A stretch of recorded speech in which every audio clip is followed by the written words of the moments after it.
يؤتي الحكمة من يشاء.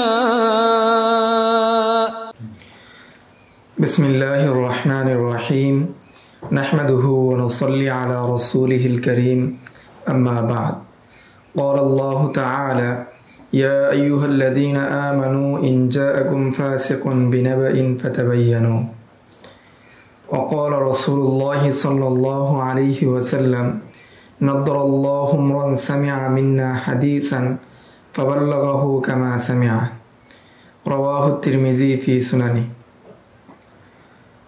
আজকের এই ভিডিওতে আমরা আলোচনা করব, আমরা জানব হাসান হাদিস এর সংজ্ঞা নির্ধারণে উলামায়ে কেরামের মতামত।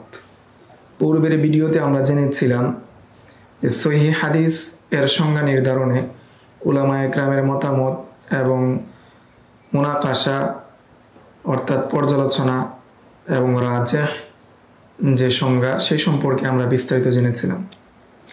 এই ভিডিওতে আমরা হাসান হাদিস সম্পর্কে বিস্তারিত জানব। হাসান হাদিসের সংজ্ঞা নির্ধারণে এক নম্বর সংজ্ঞা হলো ইমাম খাত্তাবী রহমতুল্লাহি আলাইহি এর সংজ্ঞা। ওনার ওফাত 388 হিজরিতে। তিনি মাআলিমুস সুনান কিতাবের 1 নম্বর খণ্ডের 6 নম্বর পৃষ্ঠায় বলেন ওয়াল হাসানু মিনহু মা উরিফা মাখরাজুহু ওয়াশতুহিরা রিজালুহু ওয়া আলাইহি মাদারু আকসারিল হাদিস وهو الذي يقبله أكثر العلماء ويستعمله عامة الفقهاء। যে হাসান হাদিস হলো সেই হাদিস যার মাখরাজ পরিচিত, সুপ্রসিদ্ধ, অর্থাৎ তার উৎসস্থল সুপ্রসিদ্ধ এবং তার রাবি অর্থাৎ রিজাল যারা আছে সনদের মধ্যে তারাও প্রসিদ্ধ এবং এর উপরেই অধিকাংশ হাদিসের ভিত্তি হয় এবং এই হাদিসকে অধিকাংশ উলামায়ে কেরামগণ গ্রহণ করেন এবং অধিকাংশ ফুকাহায়ে কেরামগণ তাদের ইস্তেদলালে ব্যবহার করেন। 2 নম্বর সংজ্ঞা ইবনুল জাওজি রহমতুল্লাহি আলাইহি এর সংজ্ঞা। ওনার ওফাত 597 হিজরিতে। তিনি কিতাবুল মাওযুআতের 1 নম্বর খণ্ডের 35 নম্বর পৃষ্ঠায় বলেন হুয়াল হাদিসুল্লাযী ফীহি দুআফুন করিবুন মুহতামালুন ওয়া হাযা হুয়াল হাসান ওয়াসলুহুল বিনাউ আলাইহি ওয়াল আমালু বিহি। হাসান হাদিস হলো সেই হাদিস যাতে সামান্য দুর্বলতা থাকলেও তা সহনীয় পর্যায়ের। এই হাদিসের উপর ভিত্তি করে দলিল গ্রহণ করা এবং আমল করা যায়। 3 নম্বর সংজ্ঞা ইমাম যাহাবী রহমতুল্লাহি আলাইহি এর সংজ্ঞা। ওনার ওফাত 747 হিজরিতে। তিনি আল মুকিজা কিতাবের 26 নম্বর পৃষ্ঠায় বলেন আল হাসানু মারতাকা আন দারজাতিদ দাঈফি ওয়া লাম ইয়াবলুগ দারজাতাস সিহহা। যে হাসান হাদিস হলো সেই হাদিস যার দুর্বলতার স্তরটা অতিক্রম করেছে তবে সহিহ হাদিসের স্তরে পৌঁছায়নি, এমন হাদিসকে হাসান হাদিস বলা হয়। এটা ইমাম যাহাবী রহমতুল্লাহি আলাইহি এর সংজ্ঞা। 4 নম্বর সংজ্ঞা ইমাম তিরমিজি রহমতুল্লাহি আলাইহি এর।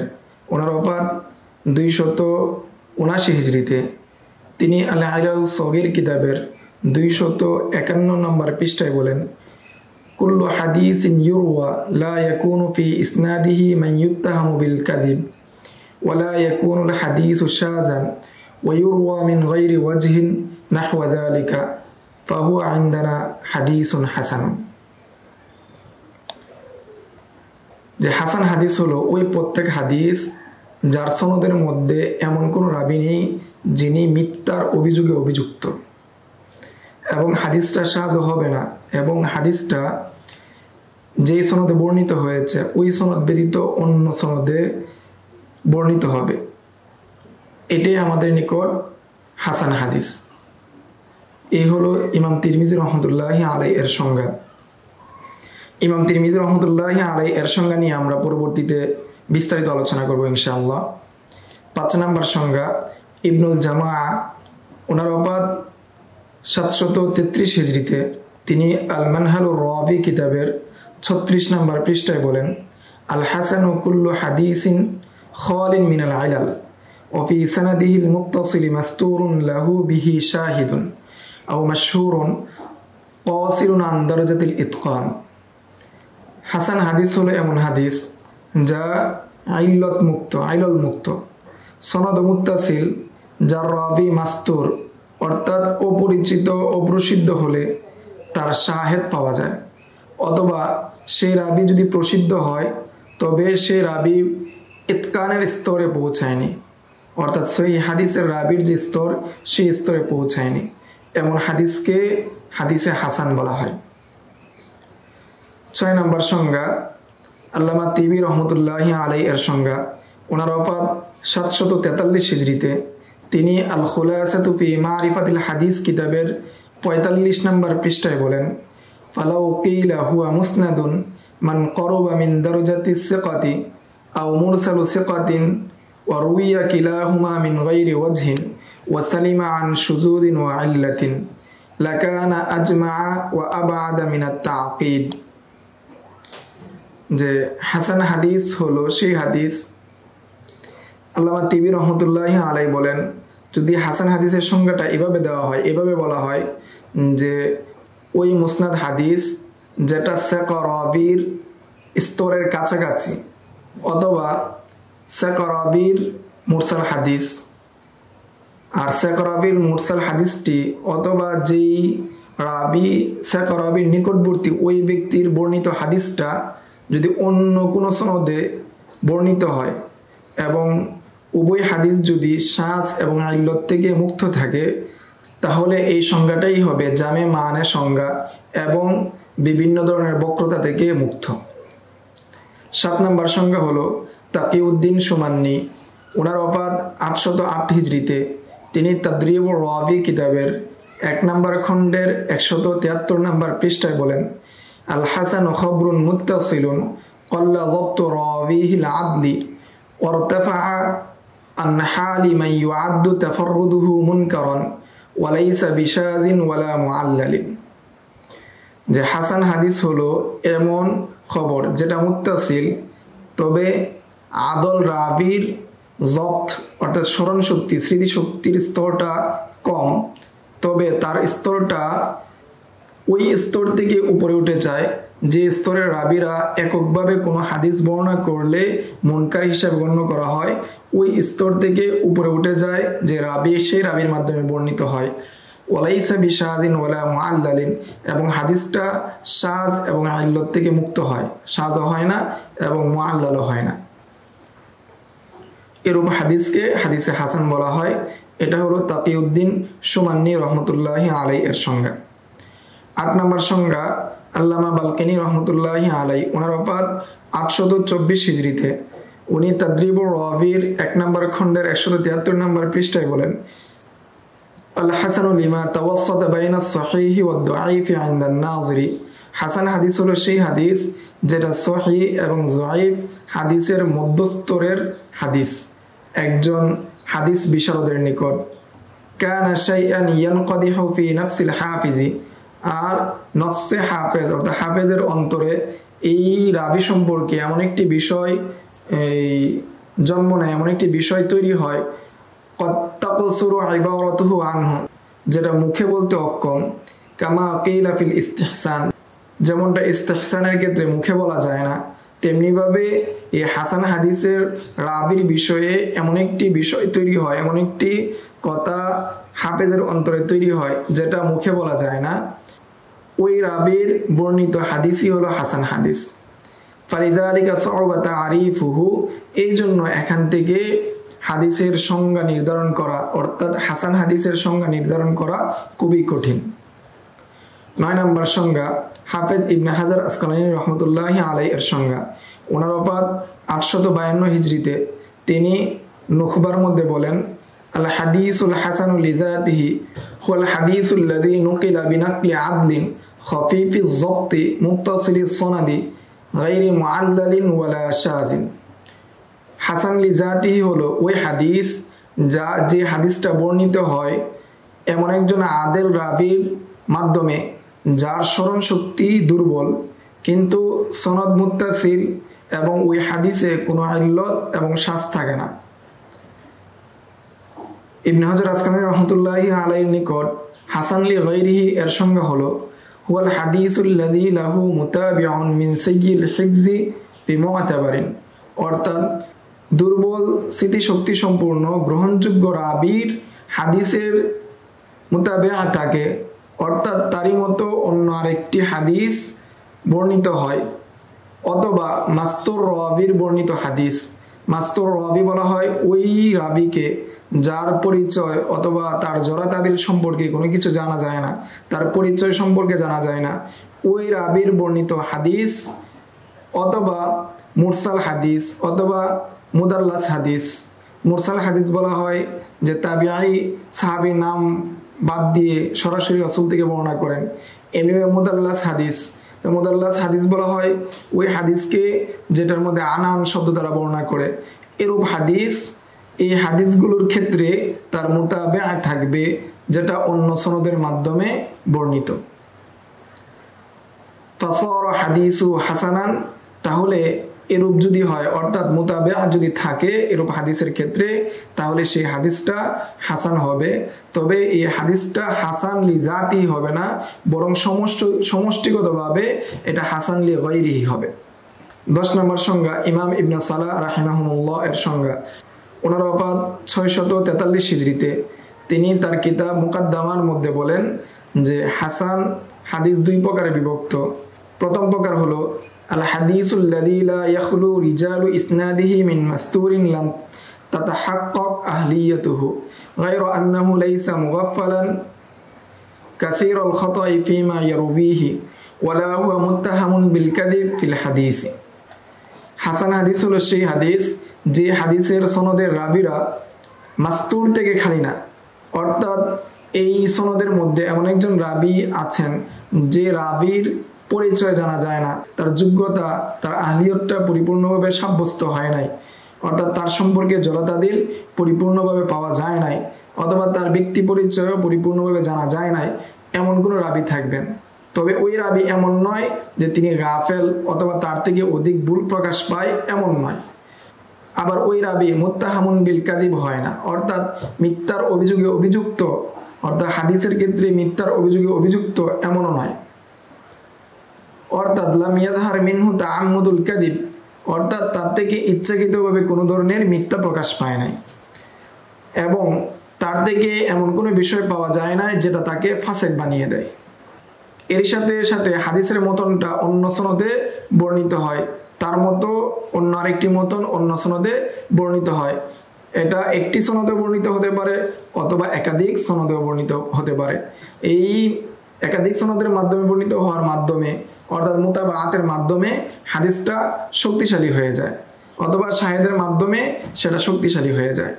এটা হলো ইবনে সালাহ রাহিমাহুল্লাহ এর হাসান হাদিসের প্রথম প্রকারের সংজ্ঞা। ইবনে সালাহ রাহিমাহুল্লাহর এই সংজ্ঞার ক্ষেত্রে, অর্থাৎ হাসান হাদিসের প্রথম প্রকারে ইমাম তিরমিজি রাহমাতুল্লাহি আলাইহি এর সংজ্ঞা প্রযোজ্য হয়, এবং ইবনে সালাহ রাহিমাহুল্লাহ যে সংজ্ঞা দিয়েছেন তার যে হাসান হাদিসের প্রথম সংজ্ঞা একই। ইবনে সালাহ রাহিমাহুল্লাহ এর দ্বিতীয় সংজ্ঞা হলো আইয়াকুনা রাবিহি মিনাল মাশহুরিনা বিসিদকি ওয়াল আমানা গায়রা আন্নাহু লাম ইয়াবলুগ দারাজাত রিজালিস সহিহি। যে হাসান হাদিস হলো ওই হাদিস যে রাবিরা প্রসিদ্ধ সত্য এবং আমানতদারিতার ক্ষেত্রে, দিনদারিতার ক্ষেত্রে, তবে তারা সহিহ হাদিসের যে রিজাল যারা আছেন, সহিহ হাদিসের যে রাবিরা আছেন, সেই রাবিদের যে স্তর রয়েছে সেই স্তরে পৌঁছায়নি। কেন? লিকাউনিহি ইয়াকসুরু আনহুম ফিল হিফজি ওয়াল ইতকানি, কেননা তাদের স্মৃতিশক্তি এবং ইতকানের ক্ষেত্রে তাদের ত্রুটি থাকার কারণে, দুর্বলতা থাকার কারণে। ওহুয়া মা যালিকা ইয়ারতাফিউ আন হালি মান ইউআদ্দু তাফাররুদুহু মুনকারান, এতদা সত্ত্বেও ওই রাবির অবস্থা এমন একটি স্তরে উপনীত হয় যে স্তরে উপনীত হলে তার একক বর্ণনাকে মুনকার হিসেবে গণ্য করা হয় না, ওই স্তরে উপনীত হন। এরই সাথে সাথে হাদিসের মধ্যে কোনো ধরনের শাজ এবং আল্লত থাকবে না। ইমাম ইবনে সালাহ রাহিমাহুল্লাহ এর দ্বিতীয় সংজ্ঞাটা হুবহু মিলে যায় ইমাম খাত্তাবী রাহমাতুল্লাহি আলাইহি এর সংজ্ঞার সাথে। এত সময় আমরা যে সংজ্ঞাগুলো আলোচনা করলাম, যে সংজ্ঞাগুলো উল্লেখ করলাম, এই সংজ্ঞাগুলোর দিকে লক্ষ্য করলে দেখা যায় ইমাম তিরমিজি রাহমাতুল্লাহি আলাইহি হাসান হাদিসের যে 2 প্রকার রয়েছে সেই 2 প্রকারের এক প্রকার উল্লেখ করেছেন, এবং ইমাম খাত্তাবী রাহমাতুল্লাহি আলাইহি অপর আরেকটি প্রকারকে উল্লেখ করেছেন, এবং প্রত্যেকেই তার হাসান হাদিসের সংজ্ঞা নির্ধারণের ক্ষেত্রে তাদের নিকট যেই বিষয়টা এশকাল হয়েছে, যে বিষয়টা জটিল মনে হয়েছে সেটাকেই তারা উল্লেখ করেছেন, এবং যে বিষয়টা সহজ মনে হয়েছে, স্বাভাবিক মনে হয়েছে, সেটাকে এড়িয়ে গিয়েছেন। আল্লাহু আ'লাম। এখন আমরা ইমাম তিরমিজি রাহমাতুল্লাহি আলাইহি এর সংজ্ঞা বিশ্লেষণ করব। ইমাম তিরমিজি রাহমাতুল্লাহি আলাইহি এর সংজ্ঞা আমরা জেনেছিলাম যে ওই প্রত্যেক হাদিস, যে হাদিসের সনদের মধ্যে মুত্তাহাম বিল কাযিব অর্থাৎ মিথ্যার অভিযোগে অভিযুক্ত এমন কোন রাবী থাকবে না, এবং ওই হাদিসের মধ্যে সাজও থাকবে না। এর সাথে সাথে এই হাদিসটা অন্য সনদেও কি হবে, বর্ণিত হবে। এটাই আমাদের নিকট হাসান হাদিস। এটা হলো ইমাম তিরমিজি রাহমাতুল্লাহি আলাইহির সংজ্ঞা। এখন আমরা ইমাম তিরমিজি রাহমাতুল্লাহি আলাইহি এর সংজ্ঞার পর্যালোচনা করব। ইমাম তিরমিজি রাহমাতুল্লাহি আলাইহি এর সংজ্ঞার মুনাকাশা করব, অর্থাৎ এর ফাওয়ায়েদ ও কুয়ুত বর্ণনা করব। ইমাম তিরমিজি রাহমাতুল্লাহি আলাইহি এর হাদিসের সংজ্ঞার প্রথম অংশ হলো কুল্লু হাদিসিন ইউরওয়া। তো এখানে কুল্লু হাদিসিন ইউরওয়া যে শব্দটা আছে, সেই শব্দটা হলো যে আম একটা শব্দ, জিন্সের পর্যায়ে, যে শব্দটা সমস্ত হাদিসকে, হাদিসের প্রকারকে অন্তর্ভুক্ত করে। সহিহ হাদিস অন্তর্ভুক্ত হয়, হাসান হাদিস অন্তর্ভুক্ত হয়, যঈফ হাদিস অন্তর্ভুক্ত হয়। এর পরবর্তীতে ইমাম তিরমিজি রাহমাতুল্লাহি আলাইহি তার সংজ্ঞার মধ্যে তিনটা ফসল উল্লেখ করেছেন, তিনটা শব্দ ব্যবহার করেছেন, যে তিনটা শব্দের মাধ্যমে তিনি এই অন্যান্য হাদিস থেকে এই হাসান হাদিসকে পৃথক করেছেন। এবং ওই তিনটা এই যে শব্দ বা কয়েদ রয়েছে সেটা হলো ফসলের পর্যায়ে। আল কয়েদুল আউয়াল, প্রথম কয়েদ হলো আল্লা ইয়াকুনা ফি ইসনাদিহি মান ইউত্তাহামু বিল কাযিব, অর্থাৎ সনদের মধ্যে এমন কেউ থাকবে না যিনি মিথ্যার অভিযোগে অভিযুক্ত, এমন কোন রাবী থাকবে না। এই কয়েদের মাধ্যমে ওই হাসান হাদিস থেকে ওই হাদিস বের হয়ে গিয়েছে যে হাদিসের মধ্যে মুত্তাহাম বিল কাযিব অর্থাৎ মিথ্যার অভিযোগে অভিযুক্ত কোন রাবী আছেন, ওই রাবী বের হয়ে গিয়েছে। হাসান হাদিসের মধ্যে এই শর্তের মাধ্যমে প্রবেশ করেছে, অন্তর্ভুক্ত হয়েছে বেশ কিছু হাদিস, বেশ কিছু রাবীদের হাদিস। তার মধ্যে হলো রিওয়ায়াতুস সিকা, সিকা রাবীদের বর্ণিত যত হাদিস রয়েছে সব হাদিসগুলো হাসান হাদিসে অন্তর্ভুক্ত হয়েছে। এমনিভাবে রিওয়ায়াতুস সাদুক গায়রি যাবিত, অর্থাৎ সাদুক রাবী তবে তার স্মরণ শক্তি বা স্মৃতিশক্তি দুর্বল, এমন রাবীর হাদিস অন্তর্ভুক্ত হয়েছে। এর সাথে অন্তর্ভুক্ত হয়েছে রিওয়ায়াতুদ দুআফা ইল্লাযিনা লাম ইউত্তাহামু বিল কাযিব, ওই সমস্ত দুর্বল রাবীদের বর্ণনা, যে সমস্ত রাবীরা মিথ্যার অভিযোগে অভিযুক্ত নয়। এবং এর সাথে অন্তর্ভুক্ত হয়েছে রিওয়ায়াতু সাইয়িল হিফজি মিম্মান উসিফা বিল গলাতি আউল খাতাই, ওই সমস্ত স্মৃতিশক্তি দুর্বল রাবীদের বর্ণনা, যেই যাদের ভুলগুলোকে বলা হয় গলত অথবা খতা, যে কাসরাতুল খতা বলা হয় না অথবা ফুহশা গলতও বলা হয় না, এমন রাবীদের বর্ণনা অন্তর্ভুক্ত হয়েছে। এবং এর সাথে আরো অন্তর্ভুক্ত হয়েছে রিওয়ায়াতুল মাসতুর আল্লাযী লাম ইউনকাল ফীহি জারহুন ওয়ালা তা'দীলুন, ওই মাসতুর রাবী, ওই অজ্ঞাত রাবীদের বর্ণনা, যে রাবীদের সম্পর্কে আইমে জারহি ওয়া তা'দীলের জরা এবং তা'দীল পাওয়া যায় না। এবং ওই রাবীদের বর্ণনা অন্তর্ভুক্ত হয়েছে যে রাবীদের বিষয়ে আইমে জারহি ওয়া তা'দীলদের যে ইখতিলাফ হয়েছে, জরা তা'দীলের ক্ষেত্রে তাদের ইখতিলাফ রয়েছে, জরা এবং তা'দীলের কোনো একটি দিককে প্রাধান্য দেওয়া হয় নাই, এমন রাবীদের বর্ণনা অন্তর্ভুক্ত হয়েছে। এবং রিওয়ায়াতুল মুদাল্লাস আল্লাযী রাওয়া বিল আনআনা, ওই মুদাল্লাস রাবীর বর্ণনা যিনি আনআনা দ্বারা হাদিস বর্ণনা করেন, ওই রাবীদের হাদিস অন্তর্ভুক্ত হয়েছে। এমনিভাবে অন্তর্ভুক্ত হয়েছে রিওয়ায়াতুল মুখতালিত আল্লাযী হুমিলা আনহুল হাদিস বাদা ইখতিলাতিহি, ওই মুখতালিত রাবীর বর্ণনা যিনি হাদিস গ্রহণ করেছেন ইখতিলাতের পরে, অর্থাৎ হাদিস তিনি গ্রহণ করেছেন ইখতিলাতের পরে, ওই রাবীর হাদিসও হাসান হাদিসের মধ্যে অন্তর্ভুক্ত হয়েছে। তবে যে রাবী তার ইখতিলাতের পূর্বে তাহাম্মুল করেছিলেন সিকা শেখ থেকে, সিকা রাবী থেকে, ওই হাদিসটা সহিহ হবে, ওই হাদিসটা হাসান হবে না। কেননা এই সমস্ত গুণাবলী, যে সমস্ত রাবীদের আলোচনা করলাম, রিওয়ায়াতুস সিকা, রিওয়ায়াতুস সাদুক, এরপর রিওয়ায়াতুল মুদাল্লিস, এরপর রিওয়ায়াতুল মুখতালিত, এই সমস্ত গুণাবলী আদামুল ইত্তিহামি বিল কাযিব কে নফি করে না, অর্থাৎ মিথ্যার অভিযোগে অভিযুক্ত রাবী না হওয়ার যে শর্ত, ওই শর্তকে নফি করে না। কিন্তু ইমাম তিরমিজি রহমতুল্লাহি আলাইহি যেহেতু সিকা শব্দ উল্লেখ করেন নাই হাসান হাদিসের সংজ্ঞার ক্ষেত্রে, এতে বোঝা যায় যে হাসান হাদিসের রাবির যে স্তর, ওই স্তর থেকে নিচু হবে জবত এবং ইতকানের ক্ষেত্রে, এবং এই সংজ্ঞার মধ্যে ঢুকে যায় মুনকাতে যে হাদিসগুলো রয়েছে, সেই হাদিসগুলো হাসান হাদিসের সংজ্ঞায় ঢুকে যায়। কেননা এটা স্পষ্ট ইমাম তিরমিজি রহমতুল্লাহি আলাইহি তার হাসান হাদিসের মধ্যে ইত্তেসালের শর্ত করেন নাই।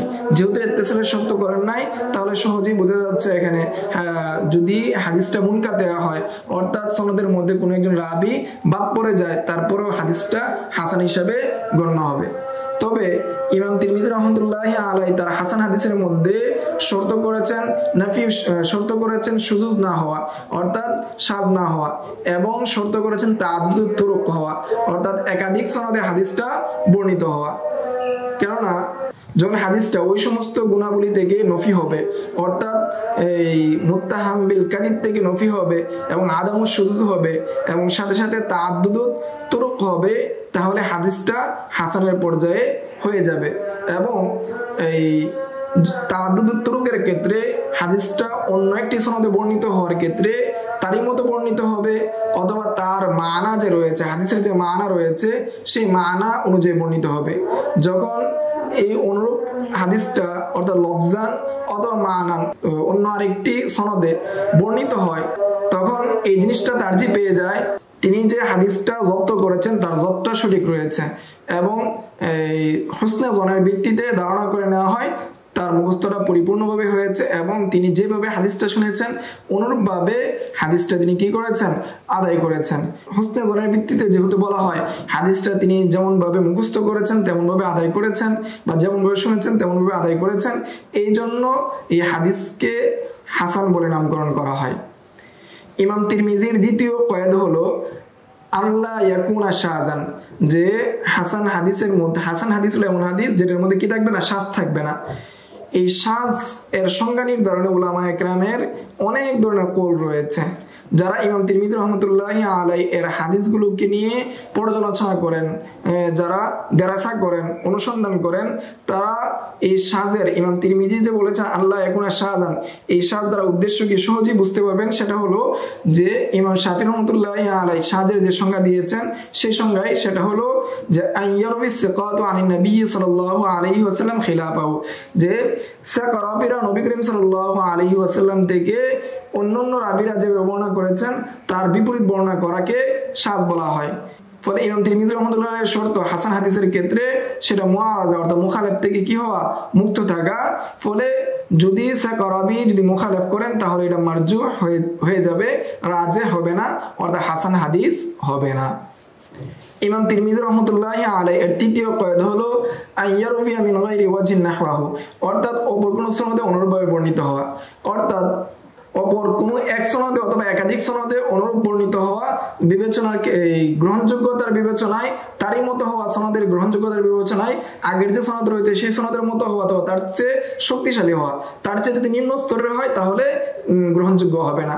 যাতে করে তার মতো হওয়া অথবা তার চেয়ে শক্তিশালী হওয়া, এই জন্য যাতে করে এই যে হাদিস যেটা রয়েছে, এই হাসান হাদিস যেটা নিয়ে আমরা পর্যালোচনা করছি, সিহতের পর্যায়ে পৌঁছায়নি, যেহেতু রাবি সিহতের পর্যায়ে পৌঁছায়নি, অতএব রাবির দুইটা দিকেই কি হচ্ছে, সমান হচ্ছে, ইহতেমাল হচ্ছে যে তাকে কবুল করব নাকি রদ করব, এই বিষয়ে দুটোটা কি হয়ে যাচ্ছে, সমান হয়ে যাচ্ছে। দুটোটা ইহতেমাল কি সমান হয়ে যাচ্ছে। যেহেতু দুটোটা ইহতেমাল সমান হয়ে যাচ্ছে, এই জন্য দুইটি ইহতেমালের কোনো একটি ইহতেমালকে তারজিহ দেওয়ার জন্য, অর্থাৎ কবুল এবং রদের দিক থেকে কোনো একটি দিককে তারজিহ দেওয়ার জন্য যে অপর যে সনদটা আছে সেই সনদটা তার চেয়ে আকওয়া অথবা তার মতো হতে হবে, তবে তার চেয়ে দুর্বল হলে যথেষ্ট হবে না। আর যখন তাতাবু মুতাবা বেশি হবে তখন জনটাও শক্তিশালী হবে। যেমনিভাবে মুতাওয়াতির হাদিসের ক্ষেত্রে যত রাবি পাওয়া যাবে, যত বেশি রাবি হবে কোন মুতাওয়াতির হাদিসের ক্ষেত্রে, ততই এখানে জনটা শক্তিশালী হয়, জনটা কওয়ি হয়। কিন্তু এখানে এই শর্ত করা হবে না যে হুবহু এই লফজে অপর সনদে বর্ণিত হবে, বরং এতটুকুই যথেষ্ট যে হাদিসটা মানান ভাবে, অর্থগতভাবে অপর সনদ থেকে রাসূল সাল্লাল্লাহু আলাইহি ওয়াসাল্লাম থেকে বর্ণিত হওয়া। কেননা ইবনে রাজব হাম্বলী রাহমাতুল্লাহ আলাই শরহ ইলাল তিরমিজির মধ্যে বলেন যে আইয়ারবিয়া মা'নাহু মিন গায়রি ওয়াজহিন লা নাফসু লাফজিহি, যে অপর সনদ থেকে বর্ণিত হয় যে হাদিসটা হবে সেটা তারই মতো হলেই যথেষ্ট হবে, নফসে লফজ হওয়া আবশ্যক নয়। এটা আমাদেরকে এই কথার দলিল দেয় যে ইমাম তিরমিজি রাহমাতুল্লাহি আলাইহির কওল ওয়াইরুয়া নাফসুহু, যে তিনি বলেছেন কি নাফসুহু বলেছেন, লফজুন বলেন নাই। যেহেতু এখানে নাফসুন বলেছেন এবং তিনি মিসলুহু বলেন নাই, বরং কি ওয়াইরুয়া নাফসুহু বলেছেন, অর্থাৎ মানান যদি হয়, মৌলিক যে হাদিসটা যে রয়েছে সেটাই যদি হয় তাহলেই যথেষ্ট হয়ে যাবে। তাহলে এই কথা দ্বারা বোঝা যায় যে অপর সনদ থেকে শুধুমাত্র যদি মানাটা পাওয়া যায় তাহলেই কি যথেষ্ট। ইমাম তিরমিজি রাহমাতুল্লাহি আলাইহি বলেছেন যে ইউরওয়া মিন গায়রি ওয়াজহিন নাহওয়া যালিকা, বলেছেন যে ওয়ালাম ইয়াকুল আনিন নবী সাল্লাল্লাহু আলাইহি ওয়াসাল্লাম বলেন নাই, যে এখানে অন্য সনদের মাধ্যমে বর্ণিত হওয়া তিনি বলেছেন, কিন্তু রাসূল থেকে বর্ণিত হবে এই কথাটা তিনি বলেন নাই। যেহেতু রাসূল থেকে বর্ণিত হওয়ার কথাটা তিনি বলেন নাই, তাহলে ফায়াহতামিলু আন ইয়াকুনা মুরাদুহু আনিন নবী, তাহলে এখানে সম্ভাবনা রয়েছে যে ইমাম তিরমিজি রাহমাতুল্লাহি আলাইহি এর উদ্দেশ্য নবী করিম সাল্লাল্লাহু আলাইহি ওয়াসাল্লাম থেকে অনুরূপ আরেকটি সনদে বর্ণিত হওয়া, অথবা এই সম্ভাবনা রয়েছে বাহ্যিক কথার উপর যদি আমরা ধরে নেই, ইমাম তিরমিজি রাহমাতুল্লাহি আলাইহি শাব্দিক যে শব্দগুলো রয়েছে এই শব্দগুলোর উপর ভিত্তি করে যদি আমরা ধরে নেই, তাহলে আমরা ধরে নিতে পারি যে অন্য সনদের মাধ্যমে বর্ণিত হওয়া রাসূল সাল্লাল্লাহু আলাইহি ওয়াসাল্লামের হাদিস ব্যতীত যদি সাহাবায়ে কেরামের কথা হয়, মওকুফ হাদিস হয়, তাহলেও সেটা যথেষ্ট হয়ে যাবে। কারণ এই মাওকুফের মাধ্যমে বোঝা যাবে যে এই মারফু হাদিসের আসল রয়েছে এবং এই মাওকুফ হাদিসটা এই মারফু হাদিসকে শক্তিশালী করবে। কারণ যেমনটা ইমাম শাফিঈ রাহমাতুল্লাহি আলাইহি বলেন মুরসাল হাদিসের ক্ষেত্রে, যে মুরসাল হাদিস যদি এমন হয় যে মুরসাল হাদিসটাকে কোন সাহাবীর কুল অথবা আহলে ফতোয়া, অধিকাংশ আহলে ফতোয়ার আমল হয়, তাহলে এই হাদিসটা সহিহ হয়ে যাবে।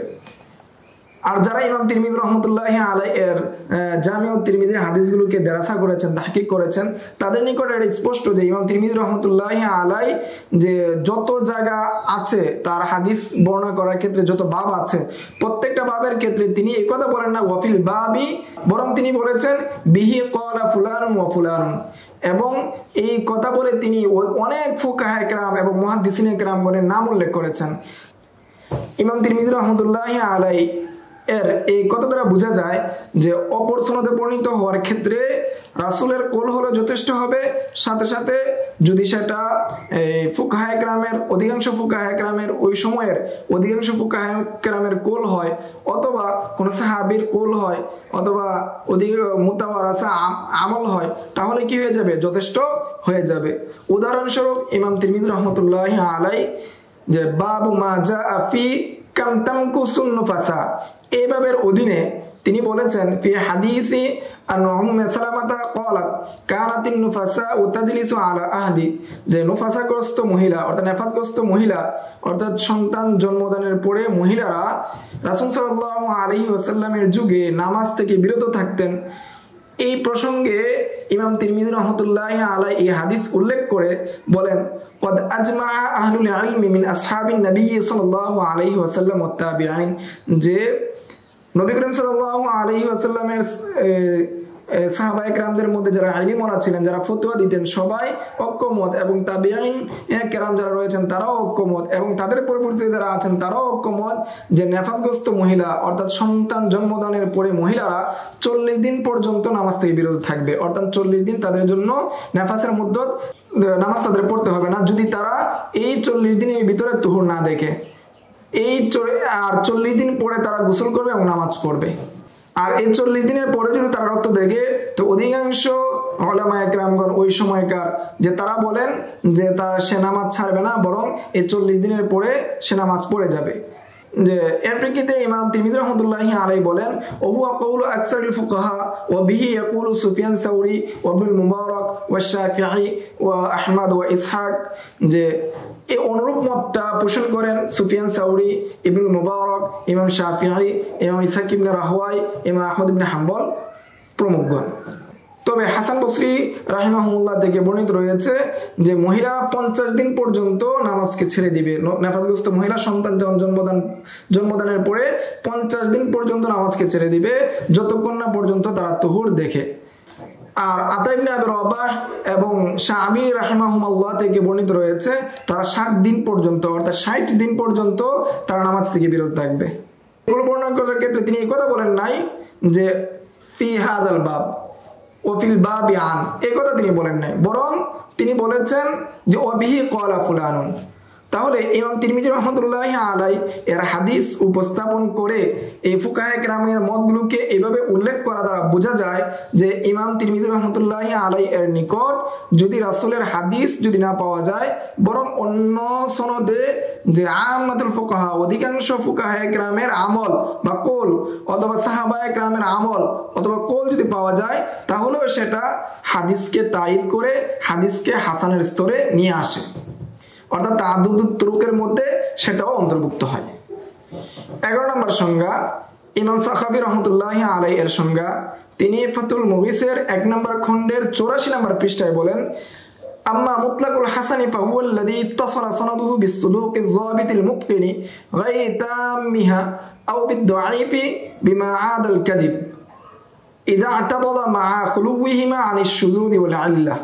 ইমাম সাখাবী রাহমাতুল্লাহি আলাইহির নিকট মুতলাক হাসান হলো ওই হাদিস যার সনদটা মুত্তাসিল সদুক রাবীদের মাধ্যমে, সদুক এবং যাবিত রাবীদের মাধ্যমে সনদটাকে সংযুক্ত, তবে সদুক এবং যাবিত যিনি তার জবতটা পরিপূর্ণ না, পরিপূর্ণ স্তরের পর্যায়ে না, অথবা জয়ীফ রাবীর মাধ্যমে বর্ণিত হবে, তবে জয়ীফ রাবীর ক্ষেত্রে তিনি মুত্তাহাম বিল কাযিব না, অর্থাৎ তিনি মিথ্যার কারণে যে তিনি দুর্বল এই জন্য না, বরং অন্য কোনো কারণে তিনি দুর্বল। সাথে সাথে হাদিসটা অন্য কোনো তরিকার মাধ্যমে অন্য কোনো সনদের মাধ্যমে সেটা শক্তিশালী হবে এবং এই হাদিসের মধ্যে কোনো ধরনের শাজ এবং ইল্লত থাকবে না, অর্থাৎ শাজ এবং ইল্লত থেকে মুক্ত হতে হবে, তাহলে ওই হাদিসকে হাসান হাদিস বলা হয়।